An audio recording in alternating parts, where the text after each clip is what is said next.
What survival myth is completely wrong and can get you killed? I'm seeing a lot of regurgitated info, so let me share one with you folks that I have seen mentioned nowhere. Tampons and gunshot wounds, or any serious puncture wound. It is a common bit of tactitard fudlore that is often heard spouted by preppers, gun guys, and more ninja commandos all across this nation and beyond.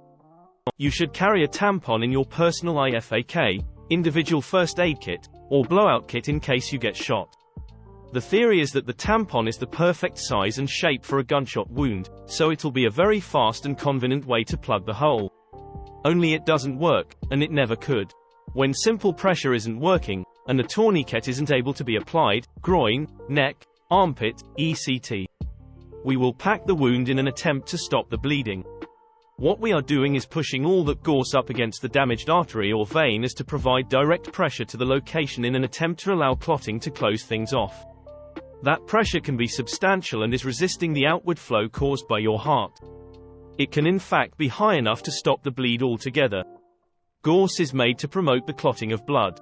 It doesn't exist to absorb blood, it does absorb it, but it gives it something to build on. Well, that's the exact opposite of a tampon. A tampon is meant to absorb blood and remove it from the vagina in a sanitary manner. We want the opposite of that. The average gauze roll is 4 yards long by 3 to 4 inches wide or better. The average tampon is something like 4 inches square of material. A tampon is made to absorb something like 15 milliliters of blood. A major artery, vein that is perforated will leak several hundred ml a minute. Ask yourself if that tampon sounds adequate in light of that. The ducks at the park are not for free, you will go to jail. Drinking water from a cactus. If absolutely needed for survival, you could get some water out of a fishhook barrel cactus, but only in limited amounts. Most cactuses have various acids and other fun things in the water that will make you shit yourself to death. Dehydration in the desert isn't a laughing matter, and you don't want to lose the precious bit of water left in your body to the desert ground. Not a myth, but I feel there is too little awareness about using wet rocks near fire, as they can potentially explode and cause serious damage. Example: do not use river rock as a cooking surface between direct fire and your food. Nature's version of pressure cooker with a loose old gasket. The desert is hot and little clothing is best. Cover up during both the day and the night. The sun will burn you and dehydrate you very quickly. During the night it's really common for people to die of hypothermia because the temperature drops so fast. And honestly, living here, during the winter it gets to the low 20s F pretty often. And the wind is awful. Edit to add, it's dry heat here. There's no moisture in the air majority of the year. You can drop dead from heat stroke, barely, sweating. Running in a zigzag to outrun an alligator. Alligators don't run for long distances, so this will probably just waste your energy. They can also climb some fences and trees as well. Scrolling through these comments knowing full well that my ass isn't going outside city limits anytime in the next decade. If you're in a tornado, open all your windows to equalize the pressure inside to match the outside. If you're in a tornado, opening any window or door will create a wind tunnel that rips your entire roof off. That moss grows on the north side of a tree. It can grow all over the tree, so it's not a steadfast rule that you should make important decisions solely on. Lightning never strikes twice in the same place. If lightning has found a path that it likes to the ground, it's extremely likely to strike there multiple times. That's why lightning rods work. That bullshit, change your voicemail if you're lost, PSA that was making the rounds over the last year. You need a cell signal to change your voicemail. If you have a signal, then why wouldn't you just call for help? Moreover, it misses the most important thing about US cell phones and being lost. 911 will work on any cell tower regardless if it's in network, or even if you have an active phone plan or not. So in an emergency, always try dialing 911 regardless if your phone appears to have signal or not. Edit: to the dozens of people who replied that you are supposed to change your voicemail before going out, this is still a bad idea. If you're lost or injured in the woods, your survival depends on being found quickly. Waiting for someone to get worried enough about you not coming back to try calling you is just going to waste precious time. It's much better to just tell your friends, family where you will be and set up a check-in time so they know you made it back safely. If a shark is coming after you, swim away. If a shark is coming towards you in the first place, it's most likely just curious and wants to check you out. Swimming away and thrashing about will further intrigue it to keep following you. Instead, redirect it by running your hand along its side and carefully positioning it to swim away from you. Side note, if one happens to bite you, poke, stab it in the eyes or pull on its gills instead of bopping it in the nose. Gills and eyes are far more sensitive than a shark's nose. Edit. Loads of replies about how punching underwater is practically impossible, and you'd be 100% right. Fixed. Follow flying birds to find water. They can simply be flying to spend a night anywhere, so we can't rely on them. Almost anything related to avalanches. Here are a few popular and false myths. Asterisk that they strike at random. Most avalanches that injure or kill people are caused by those people, and they always show signs of instability, if you are paying attention. The problem is that there are lots of false positives, where the signs are there, the instability is there, but people just don't quite manage to trigger them. Asterisk that you should be quiet to be safe from avalanches, because they are caused by sound. Sound does not trigger avalanches. Even very loud sounds are nowhere near enough. Avalanche control is done with howitzers and dynamite charges. Asterisk that you can get out of the way.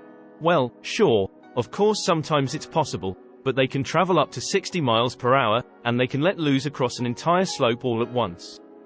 By the time it slides, you are likely in it, and it's inescapable. Asterisk that you can save yourself by swimming. Maybe for very small ones, but usually you're just being thrashed. I've heard it compared to being in a side-loading washing machine. Asterisk that you can spit to, tell which direction is up. You won't be able to see anything useful, and, you know, gravity still works. But it's irrelevant because that relies on the next myth. Asterisk that you can dig yourself out. Even if you are inches below the surface, it's very unlikely. The snow sets up very hard, very fast, as thought you got caught up in a snow plow clearing a parking lot after a big snowstorm. People caught in avalanches report not being able to move their fingers. Along with that are all the normal problems people have with low probability, high consequence risks, the "it won't happen to me" stuff. But that's not so much an issue of myths as poor judgment due to things like familiarity with a slope, desire to be accepted by a social group by skiing that rad backcountry line, feeling committed because you came all this way, deferring to someone you perceive as an expert, desire to get the first tracks after a storm, social proof, where you see others doing it, so it must be safe, etc. Concerning frostbite, do not rub someone's frostbitten skin or pour hot water on it to warm them up. Such measures will damage the skin even more severely. If you're in a hot area, don't ration your water, drink when you feel thirsty and search for more water. Edit. The myth to be avoided is rationing your water. Don't ration. Conserving water. You should not stretch a glass of water over 4 days. When you are thirsty, you need water. Just because water looks clean doesn't mean it is. You've got to boil it or distill it to actually have clean water. Most of the stuff Bear Grylls does. Like eating raw meat, picking and eating fruit out of bear shit, or squeezing the juice out of elephant shit and drinking it. You cannot eat everything that an animal can eat. There are things animals can eat that humans find toxic, so eating everything you see animals eating can lead to you potentially eating deadly berries or mushrooms. Drinking alcohol when you are freezing will keep you warm. It won't, it will bring on hypothermia much sooner. If your plane is crashing, an inflatable raft makes a terrible parachute. Pulling out something that is impaling you. You can drink water from a cactus. Any liquid inside a cactus will be highly acidic and likely to cause nausea and diarrhea, further dehydrating you. That you'll be totally safe if you only eat plants, fungi you recognize. Hemlock looks a lot like wild parsnips. Basically all wild almonds will kill you if you eat more than one. And of course there's the Chris McCandless, potato seed, thing. I don't know if it's a myth, but I remember Bear Grylls had no qualms about getting wet in his show, but getting wet is extremely bad in survival situations in most climates. That you can give somebody CPR and they'll be fine moments later like nothing happened. You can survive a moose attack. That's it, that's the myth, because no you fucking can't. Edit. Holy baloney, this my most upvoted comment on Reddit. Well, at least 5,000 people are smart enough to know that moose are a national and galactic threat. Cheers, lads, lassies and laser people. That you can just swim away in a flood. The force of flowing water is incredible, only takes about 6 inches to sweep away a car, and a person doesn't fare much better. Shin-deep water can sweep you away. Flood waters are turbulent and full of debris. You can't see an inch under the surface, you can't see if a broken fence full of nails is about to impale you, a downed power line is about to wrap you up, or a grate is working like a drain and sucking you underwater. Even the best swimmers in the world can be dragged down or trapped. Drinking alcohol when you are stuck in extreme cold. Alcohol dilates blood vessels and opens the pores in your skin, allowing body heat to escape. You feel hotter because your skin is warm but your core body temperature is dropping. Myth: the rubber tires on a vehicle will insulate you from ground and protect you from lightning. Lightning doesn't stop for 2 inches of rubber, though the car will act like a Faraday cage and protect you from the electrical current unless you're in a convertible, a motorbike or any other vehicle that doesn't cover you in all directions. Also, don't lay down on the ground during a thunderstorm. You increase the risk of being shocked by a ground current, which can be pretty dangerous. Another thing, don't take shelter under a tree or a gazebo, they can explode or light on fire when struck. Drinking your own piss. People who survive do so despite drinking the wee-wee. But it sure is fun, though. If you get lost in the desert, do not ration your water. You don't know how long you'll be there, and if you ration you'll dehydrate yourself faster. Use the water to keep you in shape for a little longer, which in turn can help you mentally.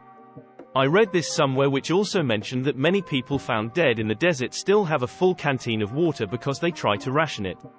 Apologies for no source. After hearing comments about it, I looked this up to see if it was actually true, given that it's just a random fact I remembered from somewhere. Off-Grid Web explains in more detail why rationing water isn't the best idea. This link, however, I have seen some people say that you could ration water, but to an extent. Which does make sense, there is a balance to it, but I wrote this when I was tired and didn't really think it through. Hopefully this link can clear up some things. Edited for spelling and provided a source. If a nuclear bomb is exploding in your general vicinity, hiding in a refrigerator will not save you. Not so much a myth, but people often think that getting to safety or getting out of a vehicle or traffic after a crash is a good idea. If you're ever involved in a severe wreck and you suffer any damage to your body, it's very important not to move. If you can do so, to call 911, yeah, but as far as moving any limb, with the exception of calling medical emergency personnel, readjusting your body to get more comfortable, don't do any of that. You can cause broken bones you may have suffered to start cutting or puncturing your skin or insides, which could cause you to start bleeding internally. Edit. Note that I said severe. Of course, if your car is on fire, get out. But if you're involved in something minor, don't just sit in traffic if it's possible to drive out of the way. Anyone else read these comments with intrigue, imaging yourself in said situation, only to remember you haven't left the house in a long time and likely will never find yourself in these scenarios. 'Cause that's me. The first mistake in wilderness is to look for food and water first before having a shelter up to keep yourself dry and warm. Also, if you have to forage for food, avoid mushrooms entirely. Odds are so slim you will find an edible kind that you're much better off looking for things like nuts, seeds, and berries. People say that herbivores animals are friendly and peaceful, so you are safe being around them. Seriously, everything from cows to deer can and will kill you if you make it angry. It is usually a good idea if you are in the wilds not to get near any large wild animal, but herbivores can often be even more aggressive than the predators. If a predator attacks you, you have a fairly good chance of scaring it off, especially if it's smaller than you, because it's likely only looking for food. If a herbivore attacks you, you're fucked because it genuinely wants to kill you. Rationing water. If you have water, drink it. Plenty of people have been found dead, with a cache of water they were holding onto. May seem short-sighted, but in a true survival situation, long-term survival is something to think about once you've covered your short-term basis. Remember, you are not the protagonist. You will die if you try to do something stupid. Life is unforgiving. A U.S. military survival manual issued during the Vietnam War, FM 21-76, says it's safe to eat anything you see other animals eating. I beg to differ. A lot of animals have adapted specific enzymes to break down things that are toxic to humans. PS a tiger and he will be your friend. You don't have to wait 24 hours to report somebody as missing to the police. Everything by that Detroit dude that claims he can disarm people with guns. You try any of that shit, you're getting shot. Like, I genuinely thought he was taking the piss at the start, but now it seems people actually believe it's legit advice. SMH. If a limb is dislocated, pop it back in. Don't. Just don't. The doctors take extreme care and use crazy amounts of drugs when doing this in the hospital, and they have a good reason to do that. If anything is caught, it will be crushed. And if a blood vessel or nerve gets caught, then the limb will probably need to be amputated. Source: took a course. Hit a snake fast with a shovel, or kill it by snapping it. If it bites you, suck the poison out or use a tourniquet. No. FFS. Australians are constantly bewildered by every other country's madcap insanity around this. We live with deadly snakes. Why do people do these things? 1. Do not mess with the snake. Just leave it bloody alone. Magically, you don't get bitten. 2. If you messed with the snake, see point 1, we told you not to mess with it. Call an ambulance. Use a broad pressure bandage to immobilize the whole limb, never ever tourniquet a snake bite. You are reducing the natural lymph movement through broadly spread pressure, not trying to give them gangrene. The victim must not move unless being carried. Don't touch your damn mouth to the wound. Don't wash *it. Just freaking stop. Immobilize, write the time of the bite and circle the location on the outside of the bandage, and wait for professional help. If you have to choose between walking or waiting if you are a long way from help, you wait. You are more likely to survive by not moving at all. Please, for love of God, just leave it alone. We have vastly more venomous snakes than a mere rattler, and we die vastly less often because we do not mess with the spicy danger noodle. Most people are extremely bad at trying to identify edible plants. Even if you have a guide with you, it's very easy to misidentify plants. When you're a girl and you're running away from the killer through the woods, don't constantly look the opposite direction you are running. This will definitely lead to you tripping and falling. If you do trip and fall, don't lay there crying and wiping your hair out of your face. This will definitely give the killer the opportunity to catch up to you. Similarly, when running away from a car or a giant wheel, don't run the direction that the pursuer is traveling. This will definitely keep you in the direct path of the pursuer. Instead, veer to either the right or the left of the path of the pursuer. If you are the beautiful wife and children of a protagonist, do not sit around the breakfast table on a lovely, sunny morning talking about how happy you are together, and this is key to any middle school or high school loved ones. Do not make eye-rolling and/or snarky remarks about what a doofus your dad is. This will definitely lead to your family being either killed or kidnapped that same day. Dude, I've been waiting to rant about this. Hopefully now I can help someone instead of just annoy my friends. It's a popular belief to either pull off a leech once it's bitten you, or to pour salt on it so it lets go. Never do this. Pulling him off sounds as dangerous as it is, but pouring salt on him is even worse. Their entire body is a mucous membrane, aka salt on it hurts. It causes them to projectile vomit before they let go, and your blood, any parasites or diseases they have, along with any other human or animal blood in their tummy immediately goes back into your bloodstream. And just like pulling them off, it also can cause them to lose teeth, which also can get into your bloodstream and kill you. It sounds terrifying and faint-inducing, but truly the best way to remove a wild leech safely is to let nature take its course. Once its belly is full, it'll let go, and no teeth or any other yucky stuff will be in your blood. TLDR, don't pour salt on a leech when it's bitten you, or pull it off. It'll most likely hurt you. Let it fill up and then fall off. Edit, just to clear up my wording. When it comes to the teeth, it's not a matter of, it will kill you, it's a matter of it absolutely can. Just like there's the same probability you could just get an infection, still bad but you get it. You never know until it happens. Same with regurgitating. They can lose their teeth when they do so as well, though even if they don't, any blood or parasites in their bodies then go into you. There's equal chance you can survive it just as you can't, but either way it is highly dangerous and not worth it at all. Burning them in any way or forcibly trying to remove them is not the best way to go. I'm not saying you will die if you do this, just that it's not a good idea and there's a chance. If you liked the video, please consider subscribing and liking. Any feedback in the comments would be greatly appreciated so that we can make these videos even better. Thanks for watching Upvote Stories.